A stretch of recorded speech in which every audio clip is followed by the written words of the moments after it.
funciones, irrigación, función. 2. Dibuje la fosa infratemporal, paredes y contenido.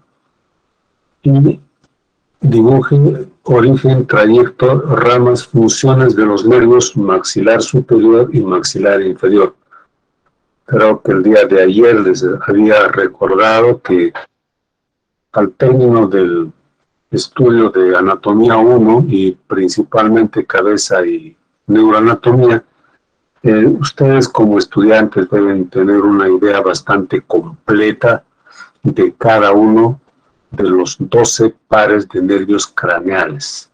Intenten, procuren profundizar su estudio lo más que puedan respecto a estos nervios craneales. 4 de ellos los hemos estudiado como nervios craneales de trayecto cervical y conocemos sus funciones.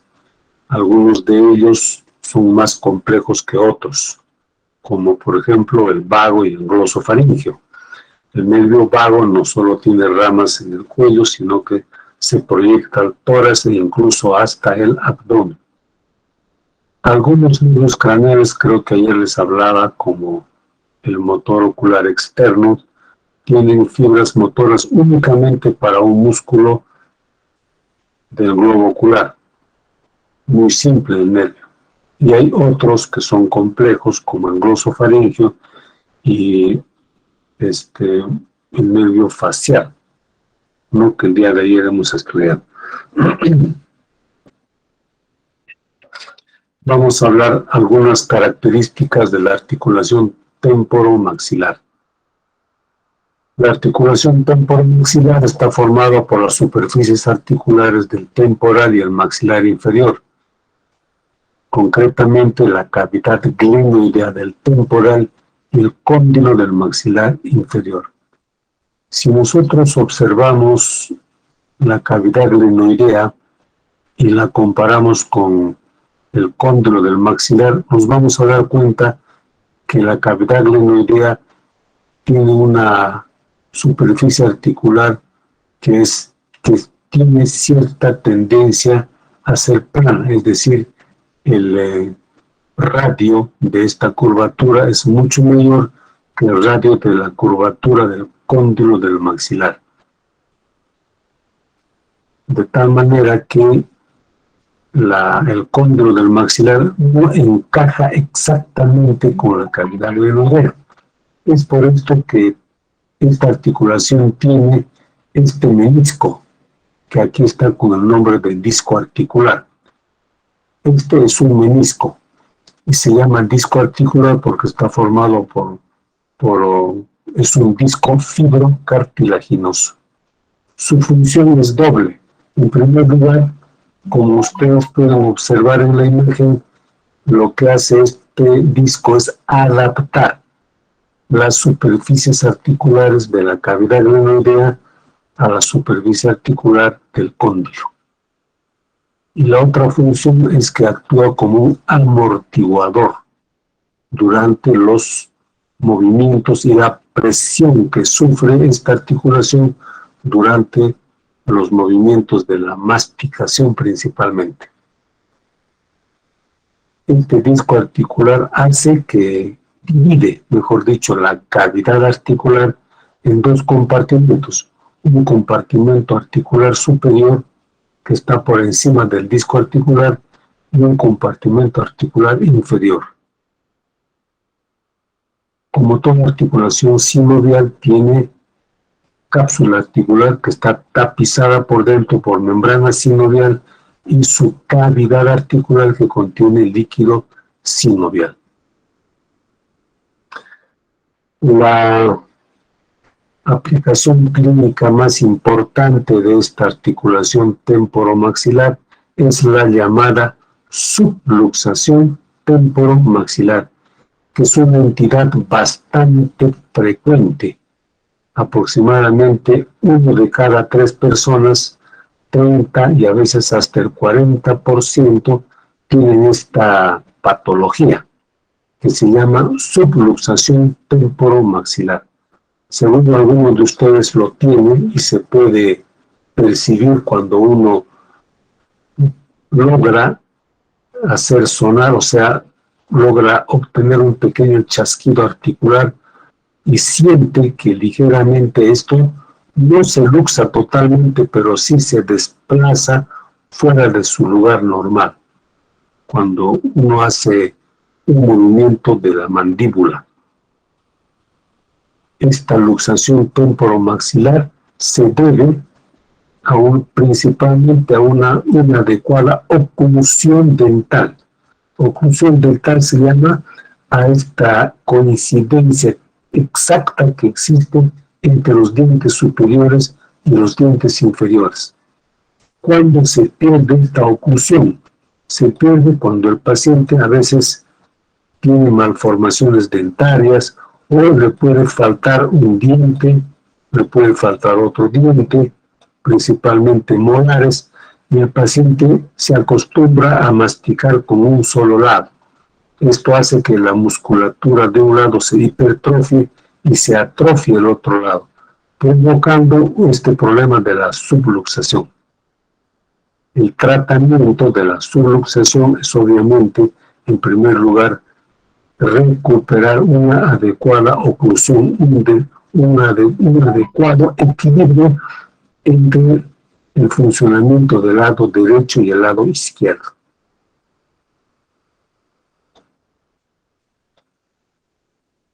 Bien, eso es la articulación temporomaxilar. Aquí vamos a ver, ¿no?, el motivo de la clase, que es básicamente la fosa infratemporal.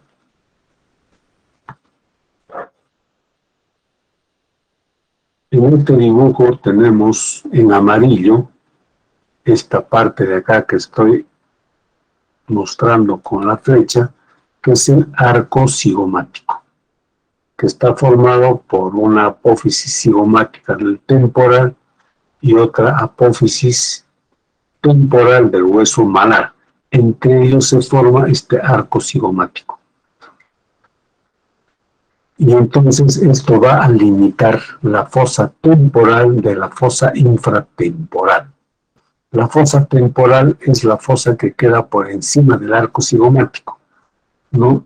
Y incorpora y está formada básicamente por el sitio donde se origina el músculo temporal. Y está ocupada obviamente por el músculo temporal, por las arterias, venas y nervios que inervan el músculo temporal. Y lo que tiene más, digamos, abundantes estructuras anatómicas es la fosa infratemporal. La fosa infratemporal, en cambio, se encuentra por debajo del arco cigomático. Podríamos compararlo con un cubo. No tiene la forma exacta de cubo, pero nos sirve para poder delimitar sus paredes: pared superior, pared inferior, anterior, posterior, lateral y medial. La pared inferior y la pared posterior son libres. No existe ningún elemento anatómico que se pueda nombrar como límite físico. Ahora, esta fosa infratemporal, ¿no?, se comunica con otra pequeña fosa que se llama pterigopalatina, a través de esta hendidura pterigomaxilar.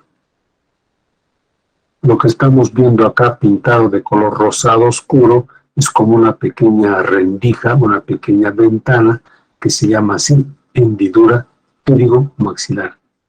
Esta hendidura pterigomaxilar comunica la fosa infratemporal con la fosa pterigopalatina, que también tiene sus límites y su contenido.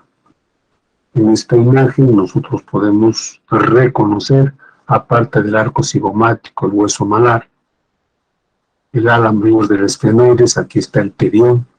Hacia abajo observen los últimos dientes molares, la cara posterior del maxilar superior, la apófisis pterigoides del esfenoides, exactamente su lámina externa, que termina abajo con su gancho o uncus pterigoideo. Lo podemos ver en una imagen que ustedes lo pueden y deben verlo en la práctica. Aquí está el arco cigomático. Esta de acá es la lámina externa de la apófisis pterigoides, el maxilar superior con los dientes molares, los últimos molares, la pared posterior del maxilar superior, la hendidura pterigopalatina, al fondo la fosa pterigopalatina, este es pterigomaxilar. Vamos a ordenarnos un poquito a ver acá respecto a los nombres. Acá tenemos. Donde está señalando la flecha estaría el arco cigomático. Por encima del arco cigomático, la fosa temporal. Por debajo del arco cigomático, la fosa infratemporal. La fosa infratemporal se comunica con la fosa pterigopalatina a través de la hendidura pterigomaxilar. Para recordar entonces, ambos son pterigo porque tienen que ver con la apófisis pterigoides. Pterigopalatina es la fosa y pterigomaxilar es la hendidura. Ahora, la fosa infratemporal se comunica con la órbita a través de la hendidura esfenomaxilar. Y la fosa pterigopalatina se comunica con la cavidad nasal a través del agujero esfenopalatino. Este agujero esfenopalatino que comunica la fosa infratemporal, comunica la fosa pterigopalatina con la cavidad nasal. Contiene a la arteria del mismo nombre, la arteria esfenopalatina, que es rama de la arteria maxilar interna, y está destinada a irrigar la cavidad nasal. A ver, entonces, vamos a ordenarnos un poquito.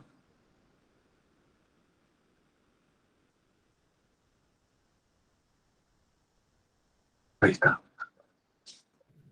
Entonces, con el número 8 está la hendidura pterigomaxilar. Y la fosa se llama pterigopalatina. Ahora, esta fosa infratemporal se está comunicando con la órbita a través de la hendidura que se llama esfeno, vamos a ver un ratito, esfenomaxilar. Esfenomaxilar. Aquí está, ¿no? La hendidura esfenomaxilar. Está aquí tapada por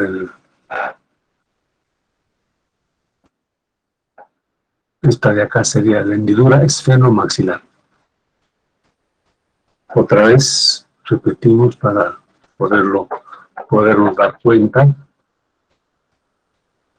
Aquí está entonces el arco cigomático. Por encima la fosa temporal, por debajo la fosa infratemporal, que se comunica con la fosa pterigopalatina por la hendidura pterigomaxilar. La fosa infratemporal se comunica con la órbita por la hendidura esfenomaxilar. La fosa pterigopalatina se comunica con la cavidad nasal por el agujero esfenopalatino. Este agujero contiene a la arteria esfenopalatina que nos lleva a la cavidad nasal. Ya. Vamos a desarrollar un poquito más adelante y ir afianzando estos conocimientos. Estos son los límites de la fosa infratemporal. Como les decía, la pared inferior es abierta y la pared posterior también es abierta, porque estamos comparando a la fosa infratemporal más o menos con un cubo. Entonces tendríamos 1, 2, 3, 4, 5, 6 caras. Pero la cara inferior es abierta y la cara posterior también. Que también es hacia arriba, como límite. está la cara infratemporal del ala mayor del esfenoides. Podríamos nosotros también poner acá como límite o como parte de este límite lo que ya hemos dicho, ¿no es cierto? El arco cigomático. El arco cigomático.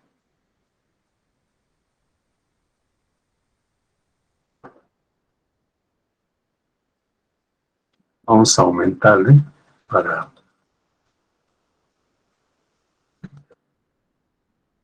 que sea más completo. Arco cigomático.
Vamos a dejar ahí, se nos está desconfigurando.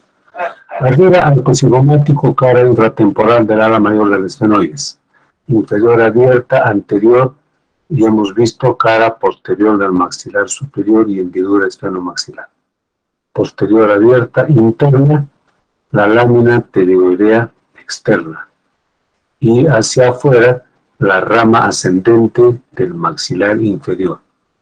Esto, por ejemplo, podemos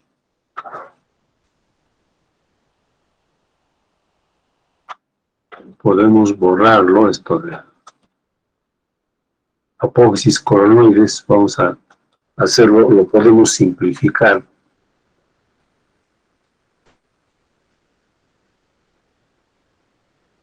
Dejarlo así.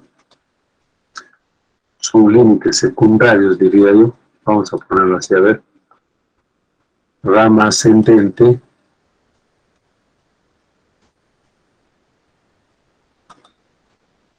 del maxilar ulterior. Ahí está.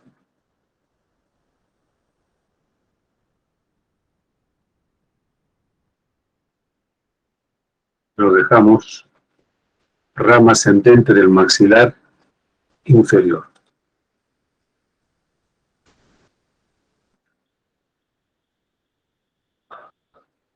Esos son los límites. Vamos a ver, entonces, ¿qué contiene la fosa infratemporal? Contiene el músculo temporal, parte, no todo, porque la parte donde se origina el músculo temporal está en la fosa temporal. La parte inferior sí está en la fosa infratemporal. Los músculos pterigoideos, que son los músculos de la masticación, que ayer los hemos visto, la arteria maxilar interna, el plexo venoso pterigoideo, la vena maxilar interna, el nervio maxilar inferior y sus ramas, el nervio cuerda del tímpano y el ganglio óptico. Aquí, por ejemplo, tenemos, vamos a delimitar, fíjense, arco cigomático. Por lo tanto, todo lo que está por debajo del arco cigomático, hasta acá abajo,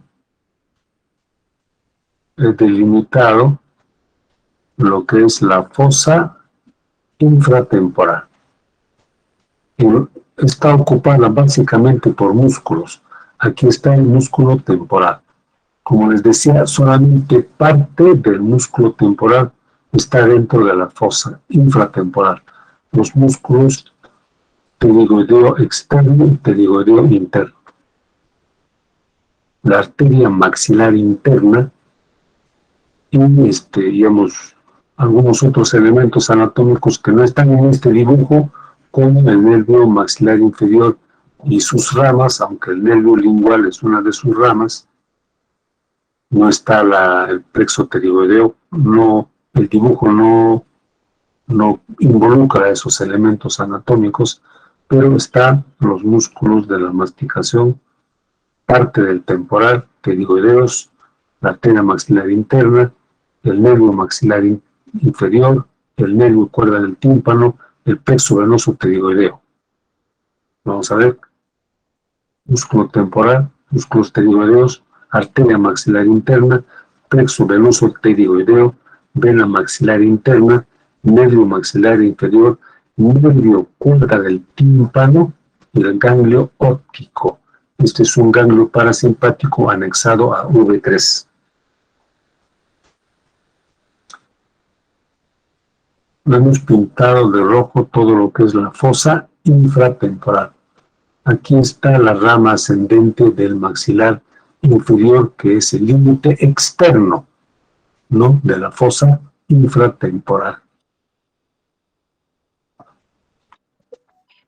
Aquí tenemos otra imagen donde puede verse la fosa infratemporal y los músculos pterigoideos.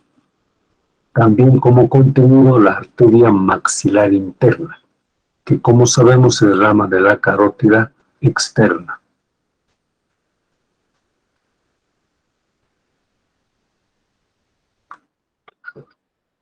La fosa pterigo-palatina. La fosa pterigo-palatina es una pequeña fosa que se ingresa a través de la fosa pterigo-maxilar, esta parte de acá. Tiene sus límites, En la pared anterior está formada por la tuberosidad del maxilar superior. Hacia atrás está la cara anterior de la apófisis pterigoides, que pertenece todo esto que es de amarillo, es el hueso esfenoides. Hacia arriba está el ala mayor del esfenoides, aquí está el perión, ala mayor del esfenoides, y hacia abajo se continúa con la apófisis pterigoides, que tiene un ala externa y un ala interna. Este es el ala externa. Y la pared anterior de la apófisis pterigoides viene a ser la pared posterior de esta fosa pterigo-palatina. Internamente está la porción vertical del palatino. Y hacia afuera, obviamente, va a estar, ¿no?, esta fosa que comunica, la hendidura pterigo-maxilar, que va a comunicar con la fosa infratemporal.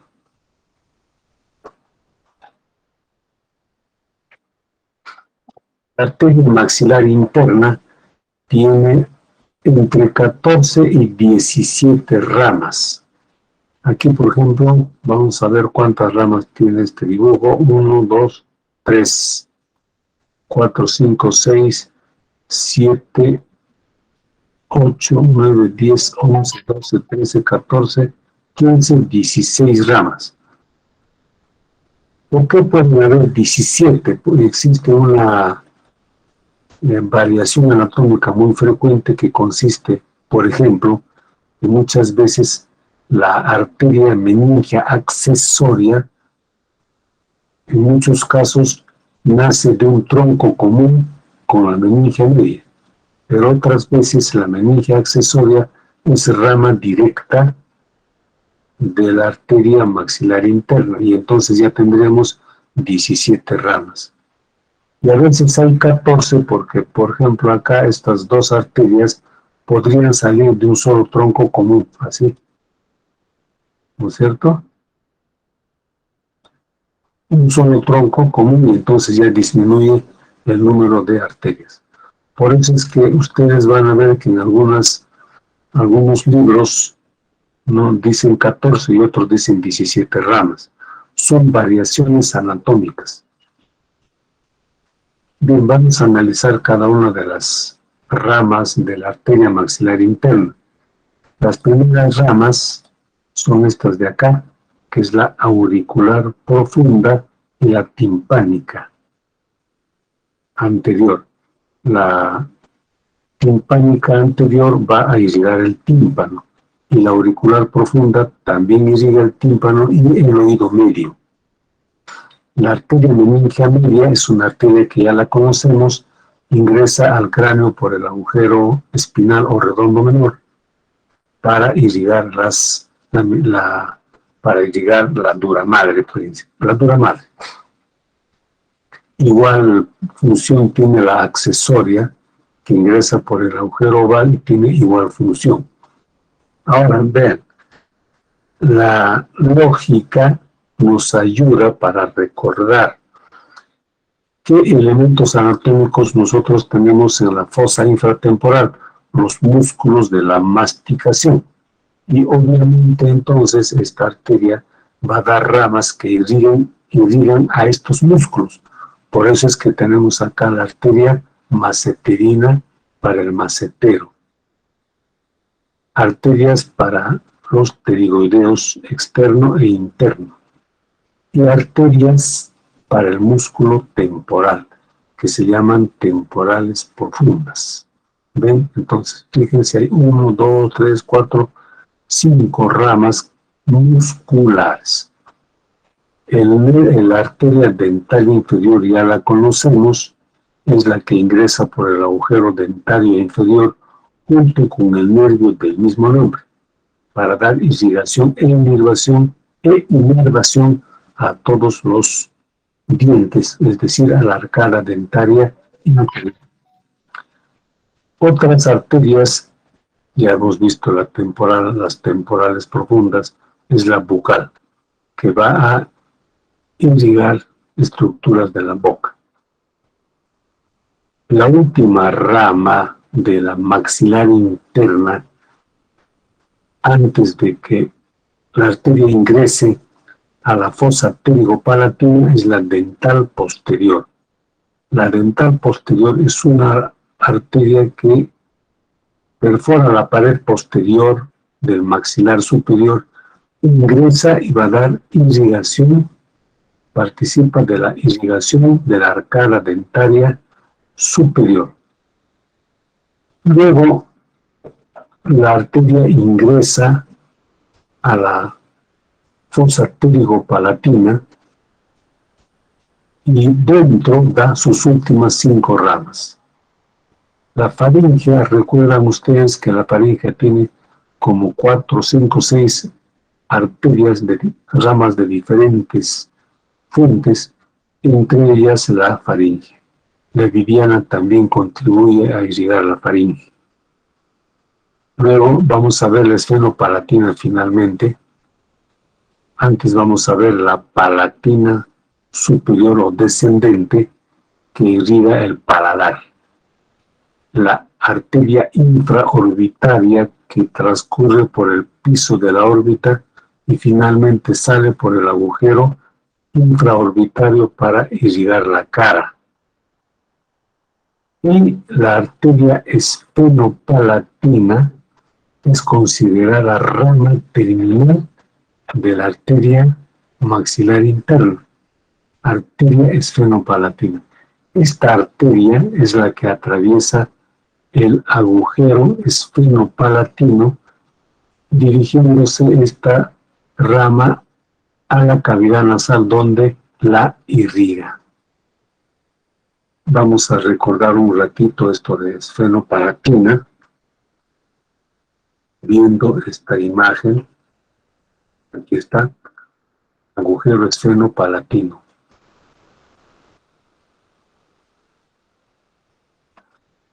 Entonces vean, aquí tenemos la fosa pterigopalatina.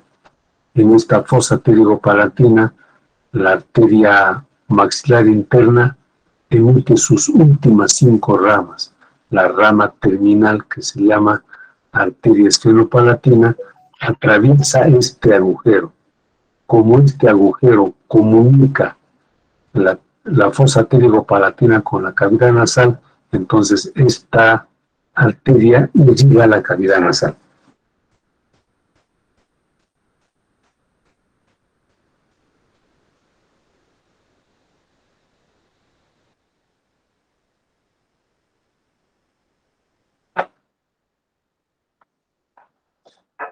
La imagen es interesante para analizar lo siguiente. Por si acaso, esta que un error de libro, es un error de imprenta, es arteria maxilar interna.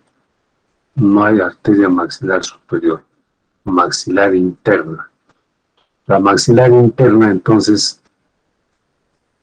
cuando ingresa, antes de que ingrese a la fosa pterigopalatina, está dando la dental o alveolar posterior.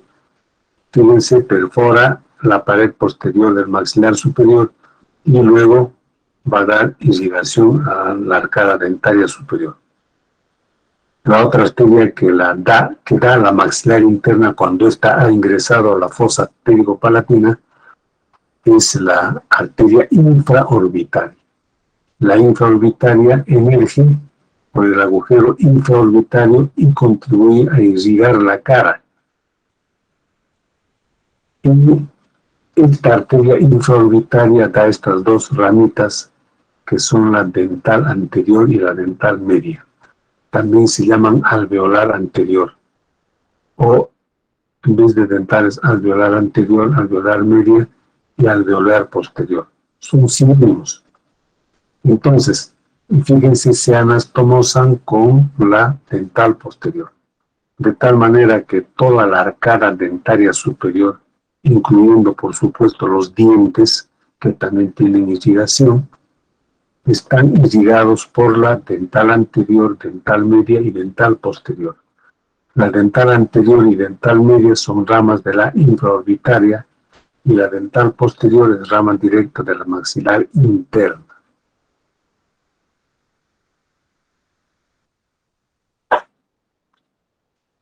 Esta es una imagen de Netter que nos permite repasar lo que estamos conversando en este momento. Esta es la arteria carótida externa.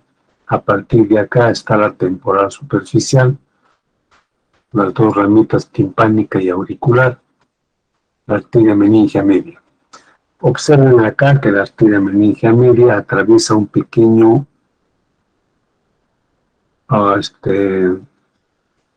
un pequeño agujero, digamos, ojal, un pequeño ojal que está formado por 2 ramitas que forman finalmente el nervio aurículo temporal. Nervio aurículo temporal, que es rama del nervio maxilar inferior. Forma este pequeño ojal por donde pasa la arteria meningia media para luego ingresar al cráneo por el agujero espinal. Las ramas temporales profundas para la irrigación del músculo temporal. Y observen acá la rama terminal de la arteria maxilar interna, que es la esfenopalatina. La esfenopalatina atraviesa el agujero esfenopalatino, es el mismo nombre. Es agujero esfenopalatino, arteria esfenopalatina. Esta arteria, fíjense, está aquí y está dando, es una de las arterias, no es la única, es una de las arterias que irriga la cavidad nasal, pero es la más importante. La vamos a volver a ver cuando hagamos cavidad nasal.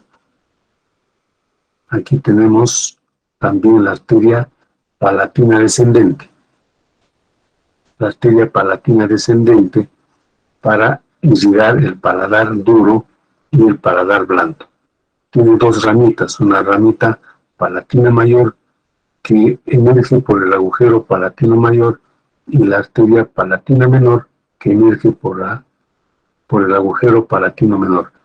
Esta de acá irriga el paladar duro y esta de acá irriga el paladar blando.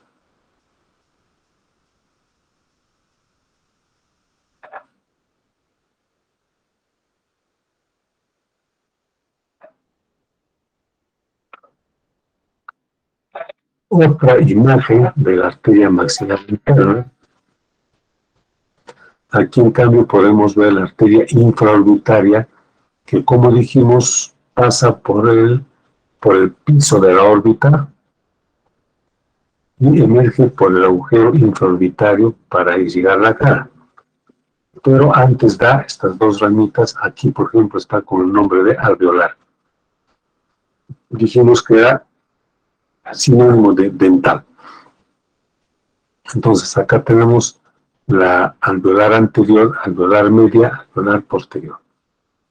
La posterior es rama directa de la maxilar interna. Vean cómo perfora la cara posterior del maxilar superior, se anastomosa con las otras dentarias o alveolares, irrigando toda la arcada dentaria superior.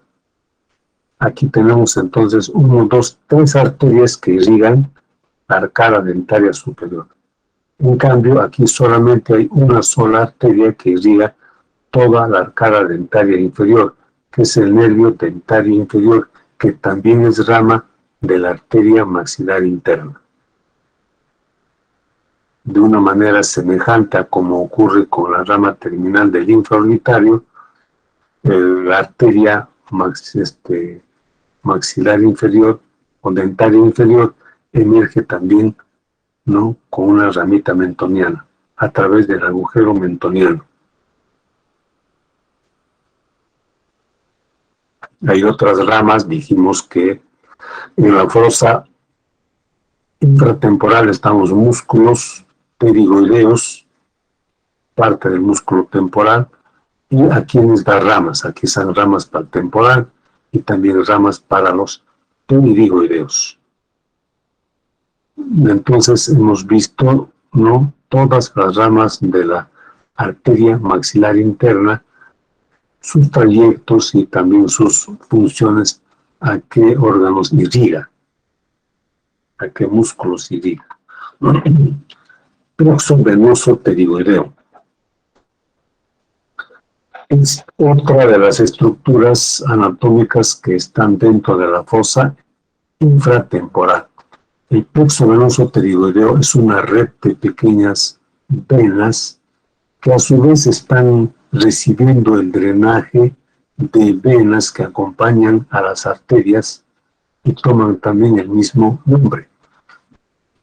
Hay algunas anastomosis que son importantes, como por ejemplo acá hay una anastomosis con la vena oftálmica inferior.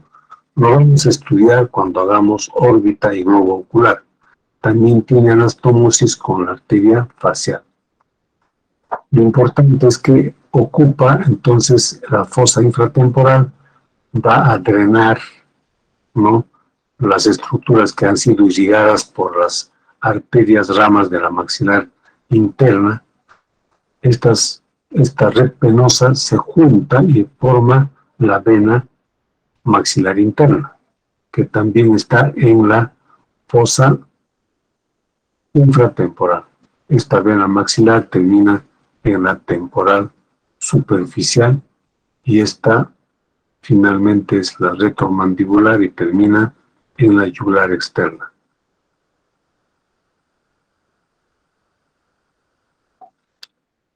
Los ganglios parasimpáticos el día de ayer hemos visto, vamos a repasarlos, pero vean ustedes que son 4, son parasimpáticos y están anexados a cada una de las ramas del maxilar y del trigémino. El ganglio ciliar u oftálmico está anexado a V1. El ganglio esfenopalatino, llamado también de Meckel, anexado a V2. El ganglio submaxilar anexado a V3. Y el óptico también a V3. Lo vamos a comprender mejor con esta figura. Aquí tenemos las 3 ramas del trigémino. Estos ganglios parasimpáticos están anexados a las 3 ramas del trigémino. El ganglio ciliar anexado al primer nervio, a V1, que es este de acá. Aquí está el nervio trigémino, el ganglio trigeminal y las 3 ramas del trigémino: oftálmico, maxilar superior, maxilar inferior. Entonces, el ganglio ciliar está anexado a el nervio oftálmico. La pregunta es, ¿de dónde provienen las fibras parasimpáticas para el ganglio ciliar? Y están viniendo por el nervio oculomotor. Este nervio trae las fibras parasimpáticas para el ganglio ciliar. En el ganglio ciliar hacen sinapsis y luego las fibras postsinápticas que tienen nervios parasimpáticos van al globo ocular, al músculo esfínter de la pupila y al músculo ciliar. Ahora tenemos el ganglio pterigopalatino, llamado también o esfenopalatino o también ganglio de Meckel, asociado a V2. ¿De dónde vienen sus fibras parasimpáticas? Vienen del nervio facial. Este es el nervio facial, aquí está su ganglio geniculado, y entonces las fibras parasimpáticas salen de allí a través del nervio petroso superficial mayor, hacen sinapsis en el ganglio de Meckel y las fibras postganglionares llegan a la glándula lacrimal. Luego tenemos el ganglio óptico. Cuando estuvimos estudiando cuello, vimos esto. Este es el nervio glosofaringio que da origen a las fibras parasimpáticas para el ganglio óptico. Sinapsis en el ganglio óptico. Luego, a través del nervio auriculotemporal, las fibras parasimpáticas llegan a la glándula salival parótida. Finalmente tenemos el ganglio submandibular o submaxilar. Las fibras parasimpáticas vienen del nervio facial a través de este nervio que se llama cuerda del tímpano. Este nervio cuerda del tímpano se incorpora al nervio lingual, luego hace sinapsis en el ganglio submandibular y las fibras postsinápticas van a dar inervación parasimpática a la glándula salival submaxilar y sublingual. Entonces, vean que aquí tenemos, a excepción de las fibras parasimpáticas que van al globo ocular, la glándula lacrimal, la glándula salival parótida, las glándulas salivales submandibular, submaxilar y sublingual, bajo la influencia de las fibras parasimpáticas, se estimula su secreción. O sea que las fibras parasimpáticas para la glándula lacrimal estimulan la secreción de lágrimas. Aquí las fibras parasimpáticas estimulan la formación de saliva, la formación y drenaje de saliva igual para estas glándulas.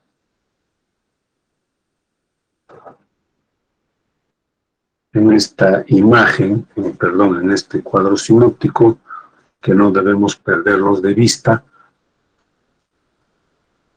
creo que les dije el día de ayer, ¿no?, que tiene colores. Por ejemplo, el color amarillo nos indica a qué rama del nervio trigémino está asociado. El ganglio ciliar o oftálmico está anexado a V1, el esfenopalatino a V2 y a V3, el submaxilar y el óptico. En verde nos dice de dónde les llega a las fibras parasimpáticas. Al ganglio ciliar les llega del oculomotor, al ganglio de Meckel del facial, al submaxilar también del facial y al óptico del glosofaringeo. Entre paréntesis y con letras en blanca nos dice a dónde están destinadas estas fibras parasimpáticas. En el caso del ganglio ciliar, a la pupila y al músculo ciliar, esfínter de la pupila y músculo ciliar. En el caso del esfenopalatino, a la glándula lacrimal, el submaxilar a la glándula submaxilar y sublingual, y el óptico para la glándula parótida.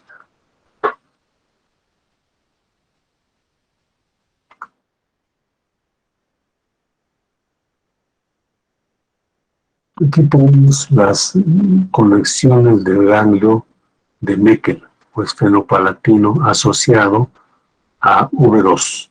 Este es el ganglio trigémino con sus tres ramas, V1, V2, V3. Aquí está el ganglio trigeminal o ganglio de Gasser. Y acá tenemos el ganglio esfenopalatino. Y la pregunta es, ¿de dónde le vienen las fibras parasimpáticas? Del nervio facial. Este es el ganglio geniculado. Y fíjense, las fibras parasimpáticas vienen en puntitos. Fibras parasimpáticas por el nervio facial, vienen por el nervio petroso superficial mayor, se continúa con el nervio vidiano, hace sinapsis en el ganglio de Meckel, luego la fibra postsináptica pasa a V2, al nervio maxilar superior, y a través de su ramita, nervio cigomático, llega al nervio lacrimal y inerva la glándula lacrimal. Observen que el nervio lacrimal y la glándula lacrimal tienen no solamente fibras parasimpáticas, sino simpáticas que están representadas por línea continua. ¿De dónde vienen las fibras simpáticas? Vienen desde el tronco simpático cervical, en cuyo ganglio cervical superior se produce la sinapsis de la neurona pre- y postsináptica. A partir de acá, el axón de estas neuronas postsinápticas no hacen sinapsis, pasan no por las paredes de la carótida, se junta a partir de acá, en el nervio vidiano se junta con las fibras parasimpáticas. Las simpáticas pasan, como les dije, sin hacer ninguna sinapsis, pero paralela al parasimpático y finalmente llega a la glándula lacrimal. Las fibras parasimpáticas van a estimular la formación de lágrimas y las fibras simpáticas van a inhibir la producción de lágrimas. Por otro lado, aquí tenemos el nervio maxilar superior, ¿no?, que lleva fibras sensitivas que van a pasar a través del ganglio esfenopalatino y van a dar inervación sensitiva principalmente al paladar y a la arcada dentaria superior.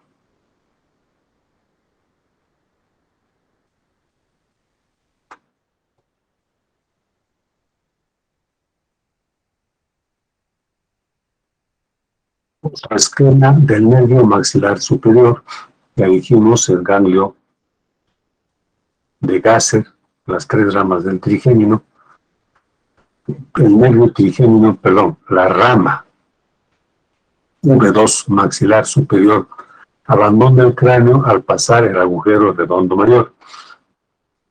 Entonces, en esta zona nosotros tenemos que estamos en la fosa pterigopalatina. Aquí se encuentra el ganglio esfenopalatino, se encuentra la última porción de la arteria maxilar interna que da sus últimas ramas.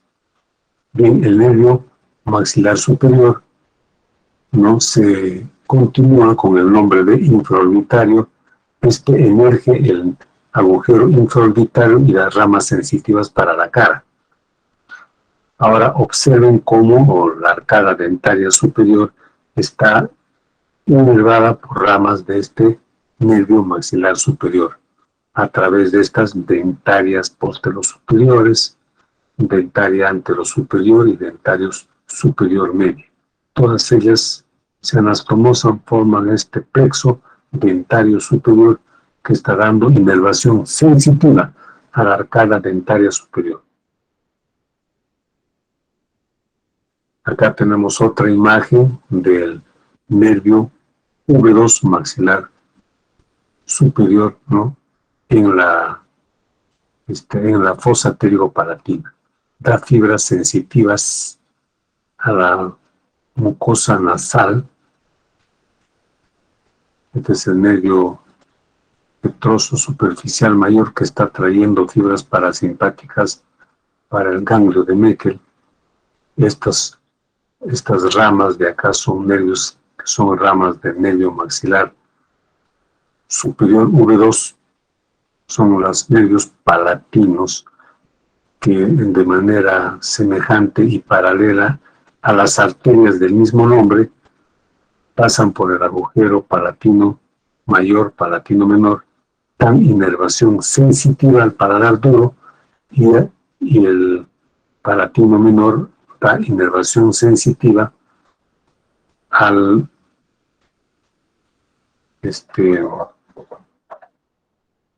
paladar blando, ¿no? El paladar blando tiene sus músculos que tienen inervación motora. En cambio, estos nervios palatinos dan inervación sensitiva, ¿no? Esa diferencia obviamente es muy importante.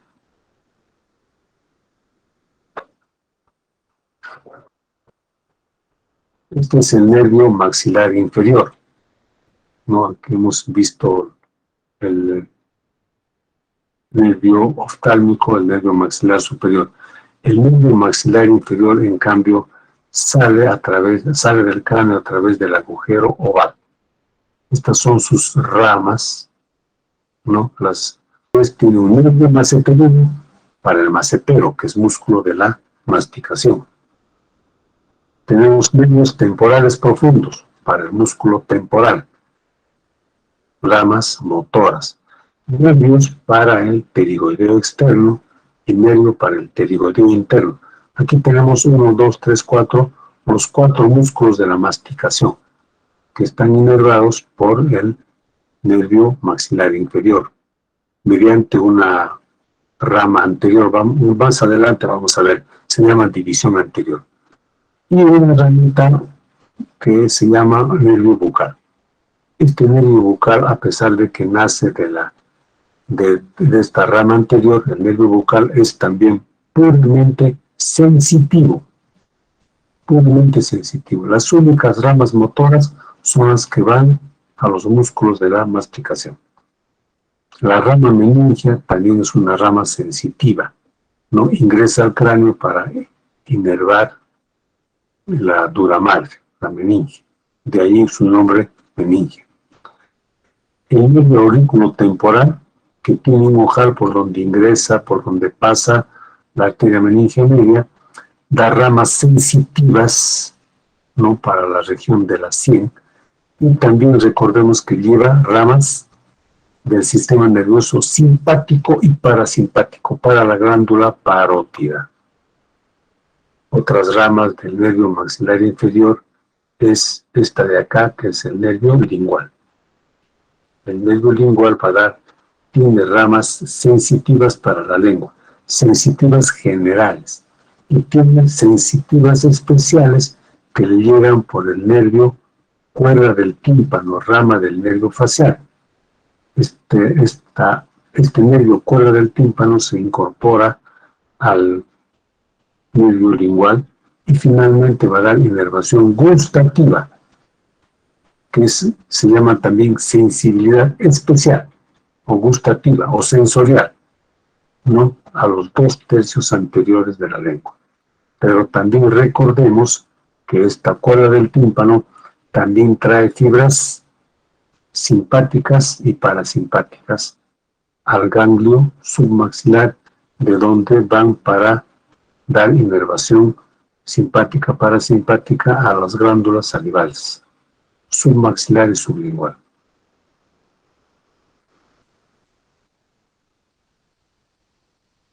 Y la otra rama es el nervio dentario inferior.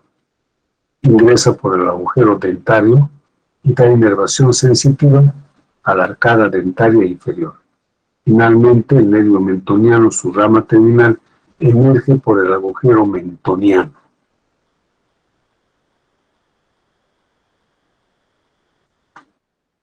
Este es un cuadro sinóptico de las ramas del nervio maxilar inferior. Ya vimos la rama meningia, el nervio del músculo pterigoideo interno, son ramas motoras.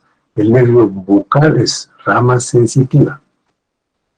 Los otros, maseterino, pterigoideo, temporal profundo, pterigoideo, son ramas motoras. El aurículo temporal, sensitivo. Lingual, sensitivo. Dentario inferior, sensitivo. Este es el ganglio óptico, otro de los ganglios, en este caso está asociado al maxilar, al nervio maxilar inferior. ¿De dónde vienen sus fibras parasimpáticas? Del glosofaringio. Lo vimos todavía desde cuello, ¿no?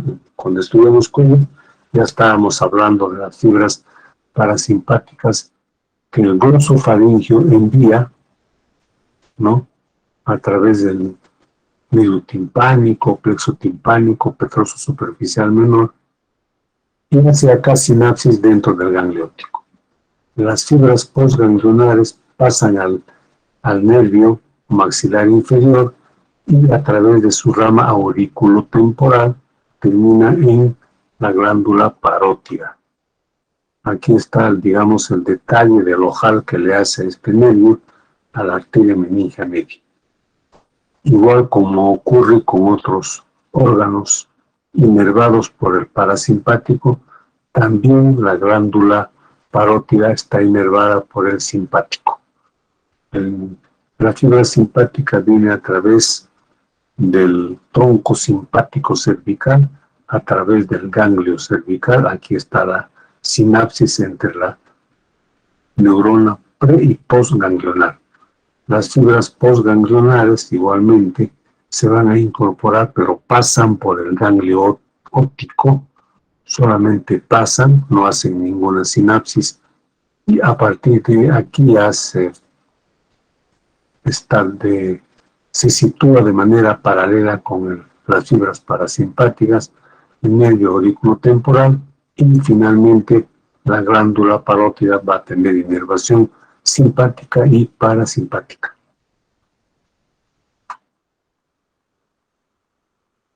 En esta imagen podemos ver, ¿no?, algo que van a intentar ustedes en lo posible de identificar en el cadáver. Aquí está el nervio maxilar inferior emergiendo por el agujero oval y todas sus ramitas, ¿no?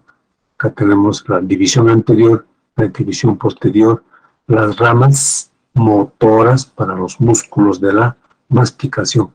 Esta ramita bucal, ¿no?, es una rama sensitiva para la mucosa de la boca. el nervio cuerda del tímpano, bueno, acá está el aurículo temporal con el ojal que le hace a la meninge media, el nervio lingual que incorpora a la cuerda del tímpano, el ganglio submandibular que va a dar inervación parasimpática a la glándula submaxilar sublingual, el nervio lingual que va a la lengua, dando inervación sensitiva general a la lengua, a los 2/3 anteriores de la lengua, y sensorial a los 2/3 anteriores de la lengua. La parte del tercio posterior de la lengua, tanto la inervación sensitiva como sensorial, está dada por el glosofaringio. Luego el nervio dentario inferior, que aquí está cortado, y su ramita, que es el nervio del miloioideo, que da inervación motora, ¿no?, al miloioideo y al vientre anterior del digástrico. Entonces, fíjense, viendo lo que estamos observando en este momento, las fibras motoras del nervio trigémino no solamente entonces van a dar inervación motora a los músculos de la masticación, sino vean que también está dando inervación motora al miloioideo y al vientre anterior del digástrico.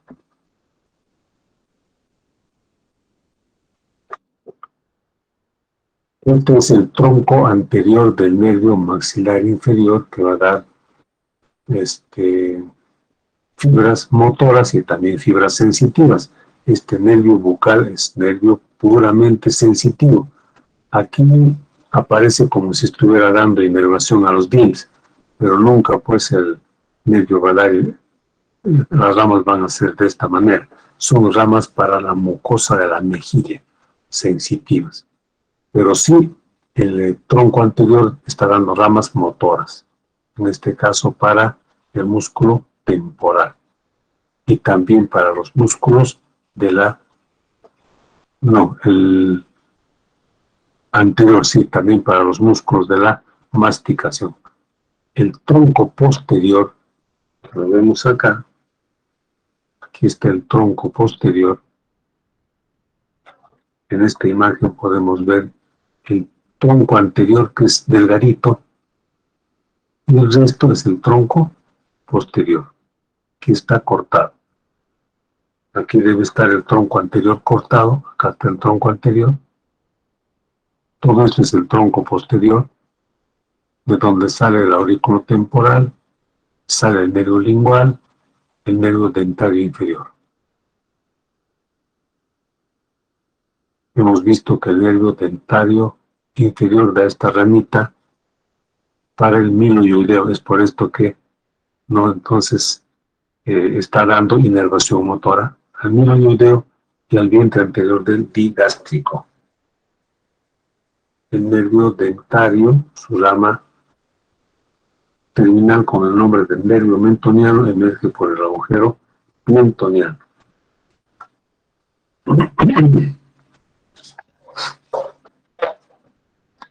Esta imagen la hemos visto anteriormente para recordar el territorio sensitivo del nervio oftálmico del maxilar superior y el del maxilar inferior. Observen que el oftálmico da inervación sensitiva casi a la mitad del cráneo, la región frontal y parte de la región parietal. También da inervación sensitiva al párpado superior y al dorso de la nariz. El gran nervio occipital de Arnold, que es la rama dorsal de cervical 2, este es su territorio sensitivo, es C2 y este es de C3. En color marrón es la rama mastoidea del plexo cervical y en color morado es la rama auricular. Todo esto pertenece al plexo cervical.